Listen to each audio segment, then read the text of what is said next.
भाई राम मंदिर का भी विरोध करने लगे। छपरा से आवाज आई, राम मंदिर का विरोध किए कि वहां हॉस्पिटल बनना चाहिए। तो वही विरोधी आज बिहार सुन ला हो।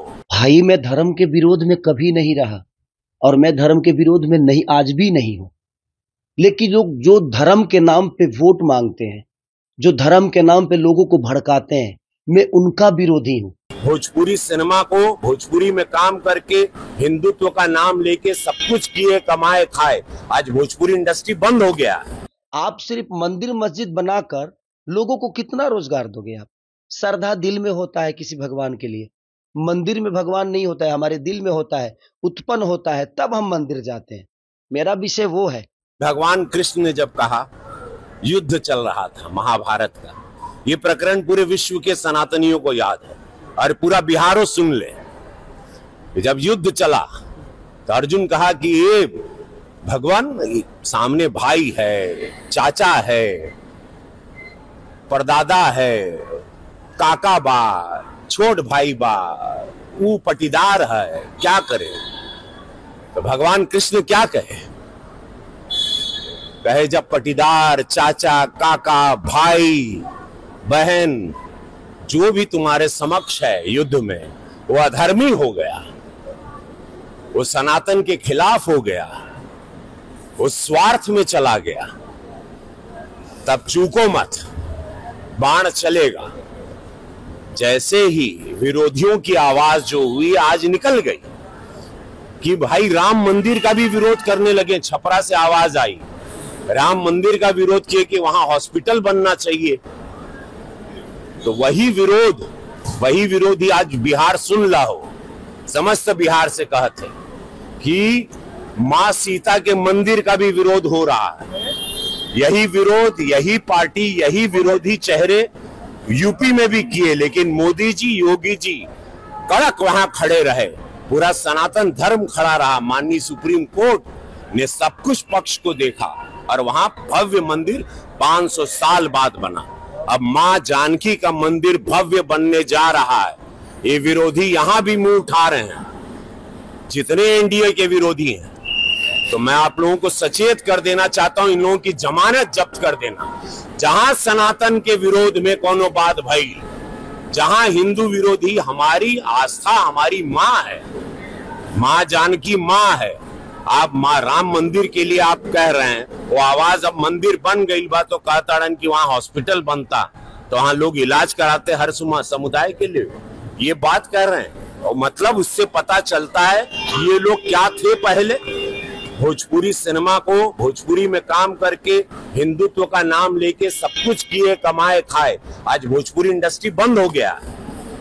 भोजपुरी इंडस्ट्री जो हम राष्ट्रीय पुरस्कार दिलवा के चले थे, इन लोगों को मशाल दिए थे और हम थोड़ा सदन में गए। हम सदन में क्या चले गए, इन लोगों ने भोजपुरी को भेज दिया।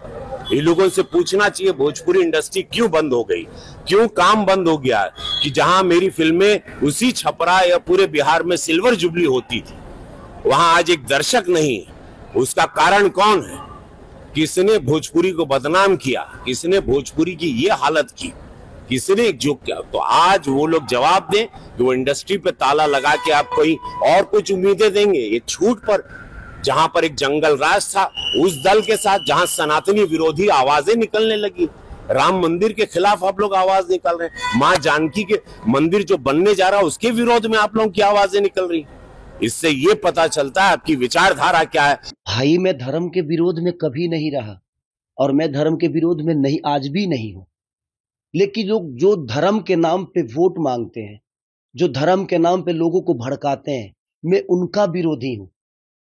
अब उनको लगता है कि मैं उनके सोच का विरोधी हूं तो मैं धर्म का विरोधी हो गया। मैंने राम के बारे में थोड़ी कुछ कहा। मैंने बोला कि भाई मंदिर जरूरी है, बट कॉलेज भी तो जरूरी है, शिक्षा भी तो जरूरी है, अस्पताल भी तो जरूरी है, लोगों के रोजी रोजगार भी तो जरूरी है।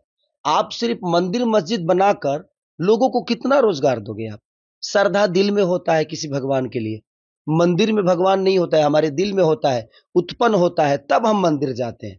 मेरा विषय वो है कि मंदिर बनना चाहिए। मैं ये नहीं कह रहा हूं कि मंदिर नहीं बनना चाहिए, मंदिर बनना चाहिए, लेकिन मंदिर के साथ साथ लोगों का ख्याल भी। आखिर बताइए, आप मंदिरें बना दे और लोगों के पेट में अन्न ही ना दे तो भूखे भजन होता है क्या? और रवि भैया के बात के लिए तो आप बिल्कुल कुछ मत कहिए। वो तो जीने के लिए कुछ बनाते नहीं है, वो तो मरने के लिए बनाते हैं। आपने उनका बयान सुना हो गया, माननीय आदित्यनाथ योगी जी के सामने बोल रहे हैं कि तुम लोग अगर यहाँ पे जलोगे गोरखपुर में तो सीधे स्वर्ग में जाओगे। तो वो जीते जी आपको कुछ नहीं देंगे, मरने के बाद का प्रोसीजर उनका जो है वो बहुत प्यारा होता है कि आपके चैन से जलने के लिए वो व्यवस्था करेंगे, आपके जीने के लिए वो कोई व्यवस्था आपको नहीं देंगे। वो कुछ भी बोल सकते हैं, वो महादेव है भाई और हम लोगों के बड़े भाई है और उनका विचारधारा अलग है। तो आपने सुना होगा ना, और उस पे आदित्यनाथ योगी जी हंस रहे हैं क्योंकि उनको भी लग रहा है कि ये जोकराई चल रहा है।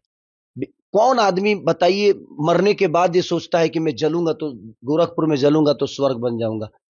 ऐसा तो नहीं कि वो स्वर्ग का सीढ़ी है, उन्होंने जलने के लिए वो चीता बनाया है कि स्वर्ग का सीढ़ी बना दिया है? रावण तो स्वर्ग का सीढ़ी बना नहीं पाया, लेकिन हमारे रवि भैया ने स्वर्ग की सीढ़ी गोरखपुर में बना दी है। अब जिसको जलना है आप उस स्वर्ग के सीढ़ी पे जाकर बैठो, आप जलोगे सीधे स्वर्ग में चले जाओगे। तो छोड़िए, वो बड़े भाई है भाई, वो कुछ भी बोल सकते हैं।